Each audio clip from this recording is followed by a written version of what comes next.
Hello everybody, this is Miss Whitley and we are doing English today and looking at standard and non-standard English. So, what is standard English? Now, it's something that we all need to know when we're writing and speaking, because standard English is used in most written texts, and it is how we generally speak in formal situations. So when you are, for example, at work or speaking to people to impress, we speak formally. Now, you wouldn't speak like this in front of your friends. You speak more non-standard English in front of your friends. So let's look at what non-standard English is. One of the non-standard things is dialect. Now, this might be how people speak from a certain region. Now, we know that around the UK we're full of different accents. We've got people from Scotland that have Scottish accent, Welsh. We've even got Yorkshire folk, a little bit more closer to us, that speak with a different accent. Now, within this accent, they have specific words. Okay, so that is what we call dialect, which we might not understand if we're not from that area. Okay. Slang. Slang is something that we tend to use, particularly the youngsters tend to use. So things like fab, it's sick, anything that is the word of the day. Okay. Jargon. Now, us teachers, we do use a lot of jargon, a lot of acronyms for words, and it usually relates to your job. Okay. Only people that work in that job would be able to understand it. I'm really sorry for the noise in the background. We're having a bit of a torrential downpour outside. Oh dear. Hope you can still hear me. And then there's other types of non-standard English. Okay. So moving on. So examples of dialect. The names for jam sandwich, they change depending what part of the UK you live in. So in north of England, we refer it to a jam butty, don't we? Southerners refer it to a jam sarnie, and Scottish geely peas, which is really different, isn't it? Slang words, you'll be able to come up with some more up-to-date ones. It says cool, rad, fab, wicked, sick. Any of those words you may use, but I'm sure there's some more current words that you can think of. And jargon is used a lot in texts, writing "you are great" rather than writing it in proper sentences. Jargon relating to your occupation. Firefighters refer to going out on a call, a shout.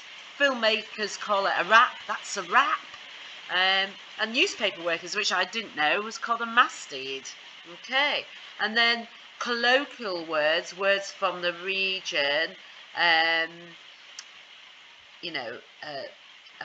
exactly similar to the dialect words. Okay. So, non-standard English compared to standard English. I works hard. Do we say that? Sometimes we might say that. I work hard. You has won. You have won. They is sad. You would obviously say they are sad. I were going.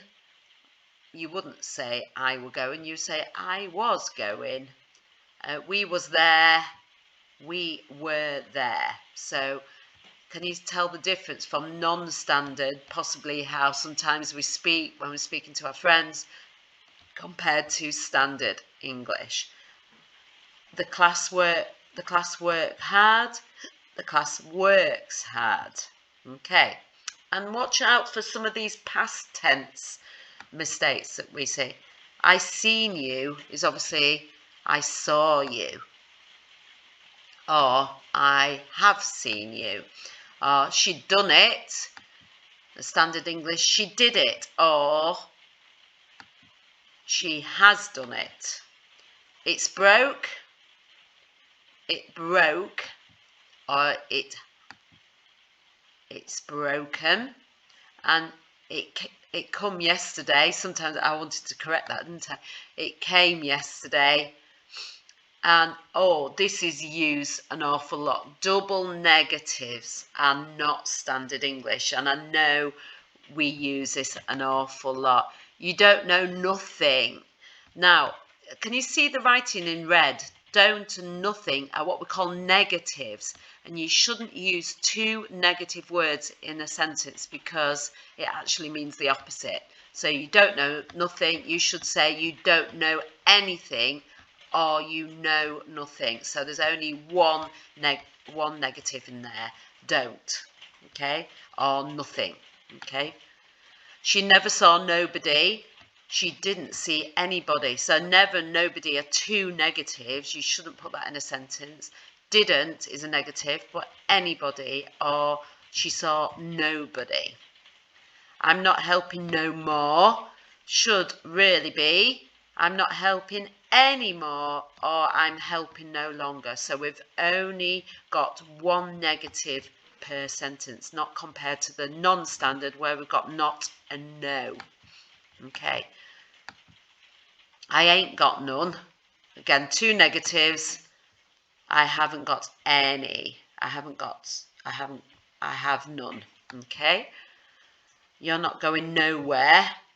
You aren't going anywhere. You're going nowhere. So again, just one negative in the standard English. I hope that makes sense. But we do tend to use non-standard as we speak to our friends. Okay. They ain't never happy. They aren't ever happy. They're never happy is either two. Those are correct. Okay. So pronouns have different forms depending on the jobs they are doing in the sentence. So non-standard to standard. Dad and me went home. We should be Dad and I went home. Okay. They asked James and I. They asked James and me. We lost us books. We lost our. Now this is a word that we use wrong quite a bit. We sometimes say our books instead our books, which is a possessive pronoun. Okay. He did it himself, he did it himself. So sometimes we use pronouns incorrectly. Give them books. Give me those books.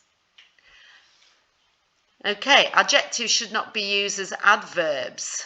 This is, she sang beautiful. She sang beautifully. He did it proper.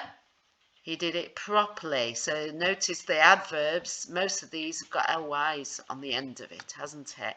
I played good. I played well. It was real shiny compared to it was really shiny. Okay, so this is a piece of text that I need you to improve. So the children was playing in the park, but I didn't see nobody I knew. I brang a picnic, so I sat down on my blanket. I shouldn't have stayed 'cause it rained. Now, maybe particularly one word, brang, some of us use that quite a bit. So let's see if we can put it into correct English. The children was playing in the park. Now, the first mistake was, because if it's more than one person, the verb to be should be were. So the children were playing in the park, but I didn't see nobody I knew. That should be, but I didn't see anybody I knew. Remember, didn't and nobody are negatives, and we shouldn't have two negatives in a sentence. So but I didn't see anybody I knew. I brang a picnic. I brought a picnic. It's not brang. There's no such word as a brang. I think you're trying to rhyme ring and rang, and bring is brought. Okay, so I brought a picnic, so I sat down on my blanket. I shouldn't have stayed 'cause it rained. So that should be, I shouldn't have stayed 'cause it rained. Remember, it is should not have or should have instead of should of. Okay, remember our SPAG lessons. Right, hope that all makes sense. It does take a time to get your head around it all, but the more you say it out loud, you can hear the mistakes as you say it. So what I would like you to do is to do the purple mash activity and correct the sentences. They are written in non-standard English, and I want you to write them in standard English. Really look forward to seeing how you get on. All the best. Take care. Bye-bye.